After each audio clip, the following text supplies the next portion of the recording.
Assalamualaikum warahmatullahi wabarakatuh. Kita lanjut ke materi selanjutnya, yaitu rumus perkalian sinus kosinus.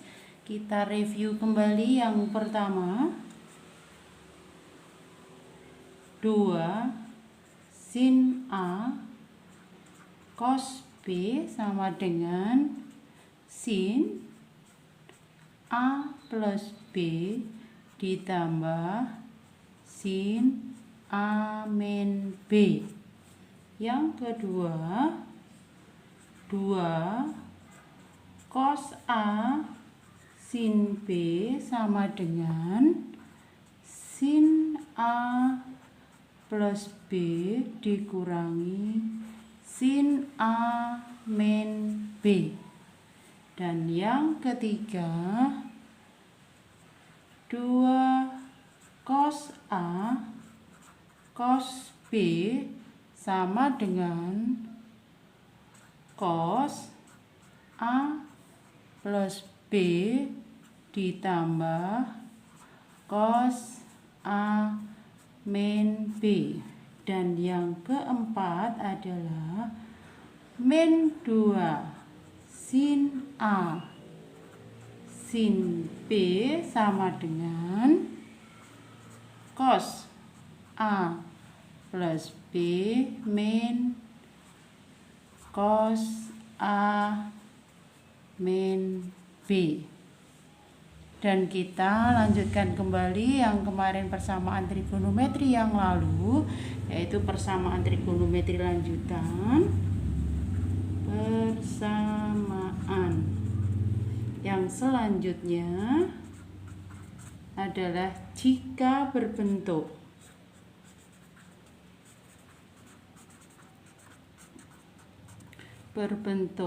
A cos X ditambah B sin X sama dengan C, maka ini akan dirubah ke dalam bentuk K cos X min alfa sama dengan C, dengan K sama dengan akar dari A kuadrat ditambah B kuadrat. Syaratnya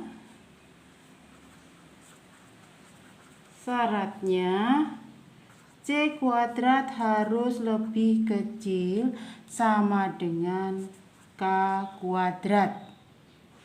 Dengan tan alfa sama dengan B per A. Dengan ketentuan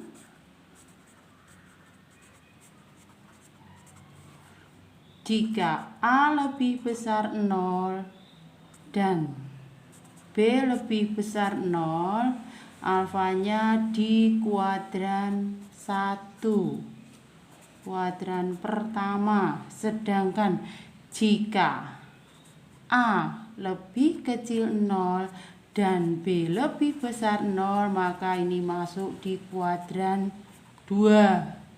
Dan jika A lebih kecil 0 dan B-nya juga negatif, maka ini masuk di kuadran 3.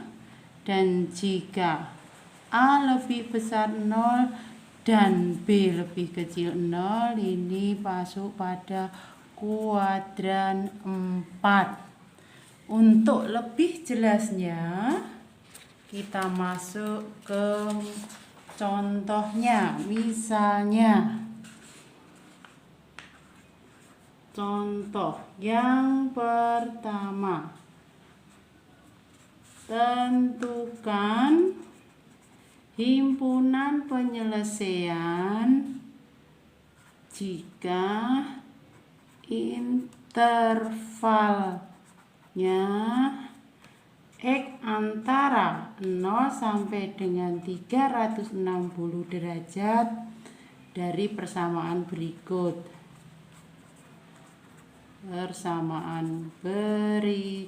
Misalnya yang pertama, sin 60 derajat plus X dikurangi sin 60 derajat min X sama dengan 1. Yang B, cos 4X dikurangi cos 2X sama dengan 0. Yang ketiga misalnya ada cos X plus akar 3 sin X sama dengan 2. Nah, dari penjelasan yang di atas tadi bisa kita kerjakan. Yang A, di situ kita masuk ke perkalian sinus kosinus bahwa sin 60 derajat plus X min sin 60 derajat min X sama dengan 1 itu sama dengan 2 cos 60 derajat sin X sama dengan 1 di rumus perkalian. Kemudian dari sini cos 60 derajat adalah setengah kita masukkan, kemudian sin X sama dengan 1. Berarti di sini ada sin X sama dengan 1. Sin yang nilainya 1 adalah sin 90 derajat. Maka himpunan penyelesaiannya adalah 90 derajat. Nah, sekarang kita masuk yang kedua, yang B. Yang B sekarang kita kerjakan, yaitu soalnya tadi adalah cos 4X dikurangi cos 2X sama dengan 0.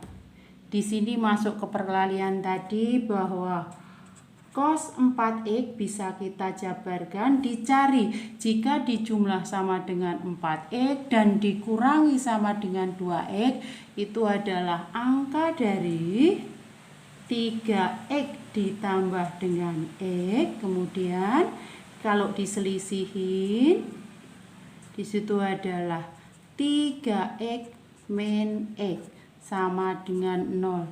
Dari situ kita kembali ke rumus perkalian.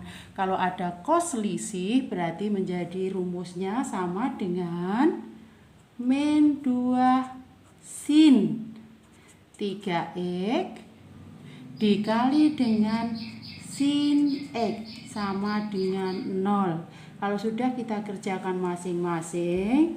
Yang pertama adalah sin 3X sama dengan 0. Berarti di sini yang kedua adalah sin X sama dengan 0. Kita cari masing-masing.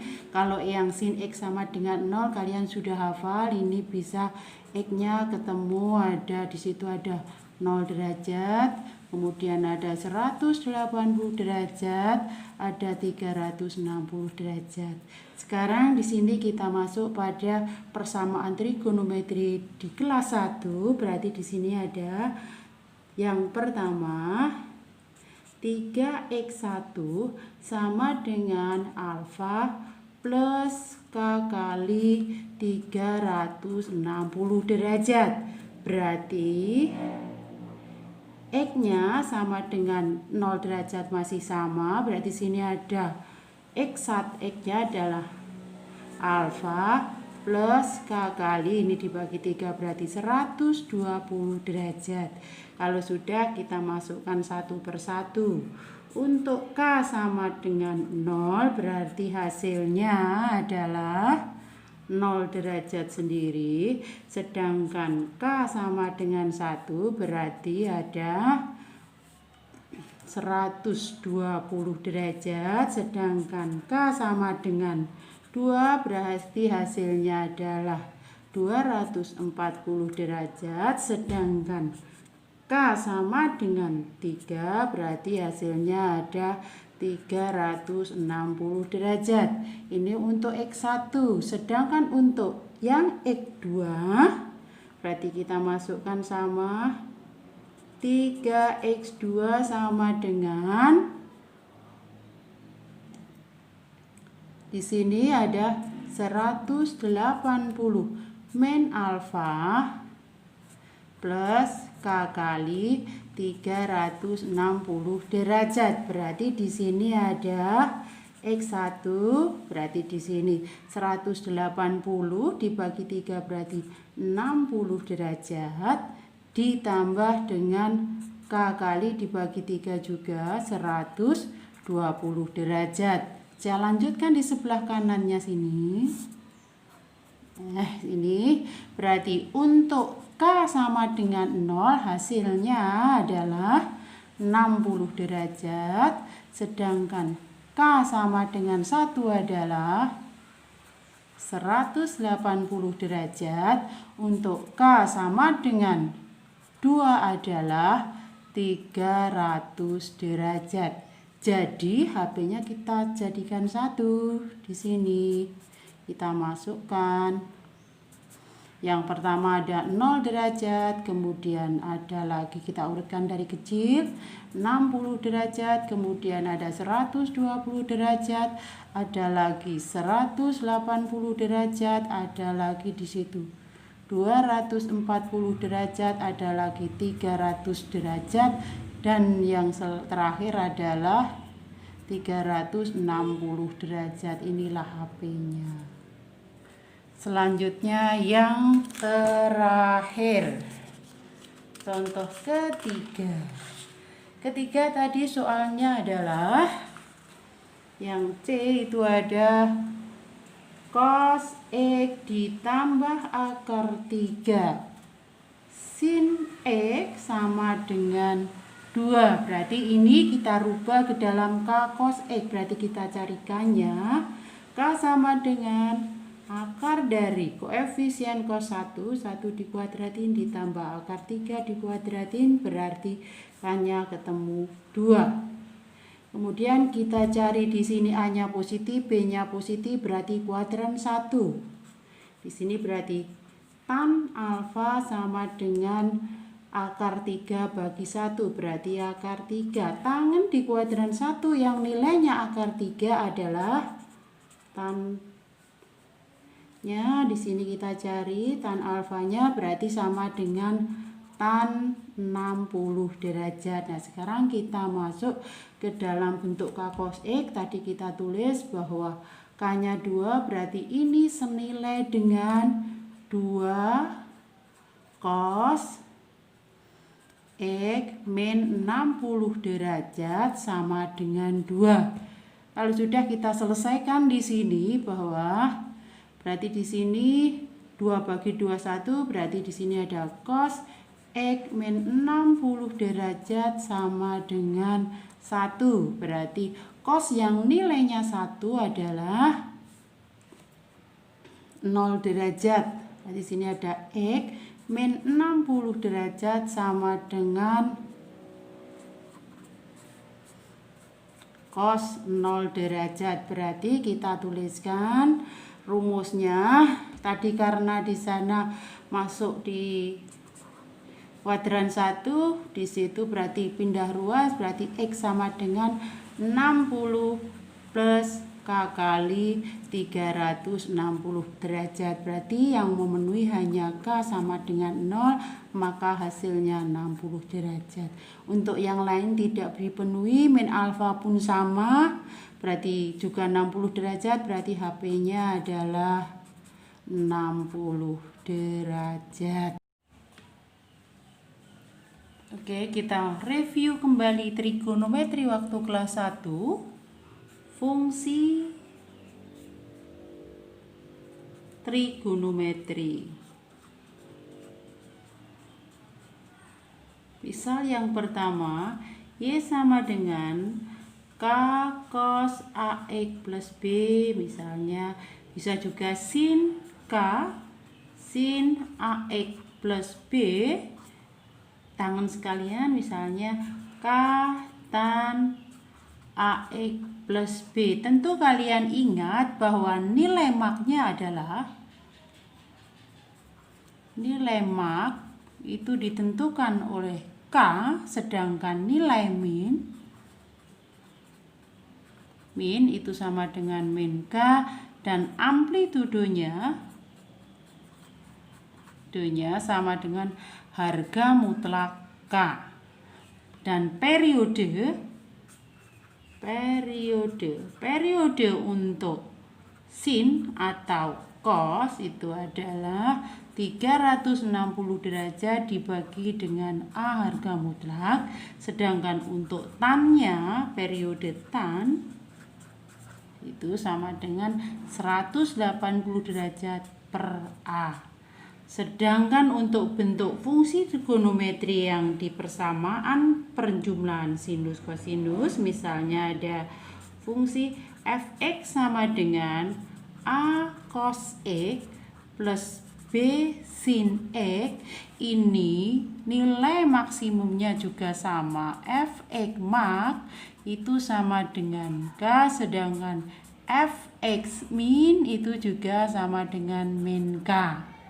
Diperoleh dari penjumlahan kuadrat dari A kuadrat dan B kuadrat yang diakar. Sedangkan mencapai maksimum untuk X, fx mak itu mencapai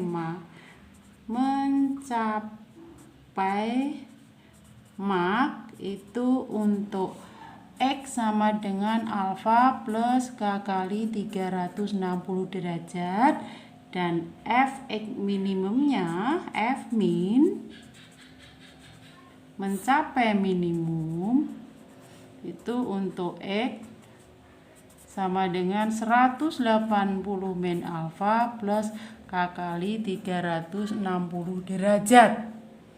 Untuk lebih jelasnya akan saya berikan contohnya. Misalnya contoh yang pertama, tentukan M yang memenuhi persamaan berikut. Memenuhi persamaan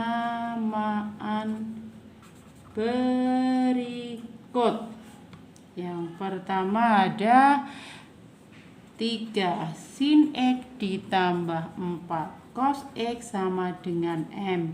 Yang kedua, M-1 dikali dengan cos X ditambah sin X sama dengan 2M-1. Nah, kita tentukan di situ syarat dari perjumlahan fungsi sinus kosinus adalah di sana ada C kuadrat lebih kecil dari K kuadrat. Maka diperoleh untuk yang A, di situ ada C-nya adalah M kuadrat lebih kecil sama dengan 3 kuadrat ditambah 4 kuadrat. Berarti M kuadrat lebih kecil dari 25. Berarti di sini M kuadrat min 25 lebih kecil sama dengan 0. Ini kita faktorkan, berarti M plus 5 dan M min 5 lebih kecil 0. Kita buat garis bilangan. Di sini ada min 5, sini ada 5. Berarti kita uji coba. Sini 0 berarti hasilnya negatif, sini positif, sini negatif. Yang diminta adalah kecil, berarti HB-nya di antara. Maka M yang memenuhi sama dengan M, di mana M antara min 5 sampai 5. Nah, sekarang yang B. Ini tadi jawab A, sekarang jawab yang B. Di situ sama, berarti C-nya adalah 2M-1, kita kuadratkan lebih kecil dari itu, ada A-nya adalah M-1 di kuadrat ditambah 1 kuadrat. Berarti dari sini ada 4M kuadrat min 4M plus 1 lebih kecil dari M kuadrat min 2M plus 1 plus 1. Jadikan satu ruas, berarti 3M kuadrat min 2M min 1 lebih kecil 0. Kita faktorkan kayak tadi. sini 3M, sini M. Dikalinya mintanya di situ ada tengahnya minus, berarti sini ada min 1, sini ada plus 1. Lebih kecil 0 berarti M sama dengan min 1/3 atau M sama dengan 1. Kita buat garis bilangan sama kayak tadi. Sini ada min 1/3, sini ada 1. Uji titik di sini 0 berarti di antara, di sini hasilnya negatif, sini positif, sini positif. Mintanya lebih kecil lagi, berarti juga antara. Berarti M yang memenuhi sama dengan M di mana? M antara min 1/3 dengan 1. Nah, oke. Dan di pertidaksamaan trigonometri juga sama penyelesaiannya. Kalau sudah ketemu persamaannya, kita masuk ke pertidaksamaan dengan cara yang sama. Pada contoh di fungsi ini, sebagian sudah bisa mengerjakan pertidaksamaan trigonometri. Wassalamualaikum warahmatullahi wabarakatuh.